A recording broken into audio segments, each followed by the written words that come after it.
এই মুহূৰ্তত তোমাৰ হাতত আহি পৰিছে এটা ব্ৰেকিং নিউজ। লাহৰীঘাটৰ কৌতলিত ভয়াৱহ পথ দুৰ্ঘটনা। মৰিগাঁও জিলাৰ লাহৰীঘাটৰ কৌতলিত ভয়ংকৰ পথ দুৰ্ঘটনা। পথৰ দ খাৱৈত বাগৰি গছত মাৰে প্ৰচণ্ড খুন্দা তীব্ৰবেগী ফিগ এছপিৰ বাহন। কদমপি প্ৰাণ ৰক্ষা চালকৰ। দুৰ্ঘটনাত পতিত হোৱা বাহনখনৰ নম্বৰ AS01 BY6875। মৰিগাঁৱৰ পৰা লাহৰীঘাট অভিমুখে গৈ আছিল বাহনখন। দুৰ্ঘটনাত পতিত ফিগ বাহনখনৰ গৰাকী বগলীপুৰৰ মুজামিল হক। গৰাকীয়ে নিজেই চলাইছিল বাহনখন। ষ্টেয়াৰিং ফেইল হোৱাৰ বাবে দুৰ্ঘটনা সংঘটিত হয় বুলি জানিব পৰা গৈছে।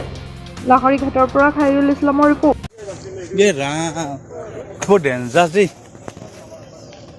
এনে বিশেষ ক্ষতি হোৱা নাই।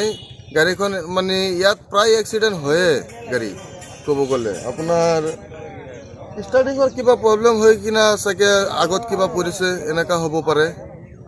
ফটককৈ গাড়ীখন নামি গৈছে আৰু ইয়াততো এনে টাৰ্ণিং এখন আছে, গম পায় আপোনালোকে। কিবা হৈছে নেকি? হেৰি ইয়াত পেচেঞ্জাৰ কিমান আছিলে? পেচেঞ্জাৰ নাছিলে, গুৱাহাটী গৈছিলে। পেচেঞ্জাৰ নমাই থৈ আহি আছিলে মানুহ। হয়, ড্ৰাইভাৰ কিবা ক্ষতি হৈছে নেকি? নাই, ড্ৰাইভাৰৰ বিশেষ ক্ষতি হোৱা নাই। আঘাত হোৱা নাই? নাই, মানে পলাই দিলে না ঘৰলৈ গ'লগৈ? অঁ, ঘৰলৈ গ'ল। গাড়ীখন কাৰ? গাড়ীখন আমাৰ নিজৰে, আমাৰ জয়ে হয়। কি নাম? মুজামেল। মুজামিল কি লিখে? মুজামেল হক। কোন ঘৰ ক'ত? বগলীৰ পৰা।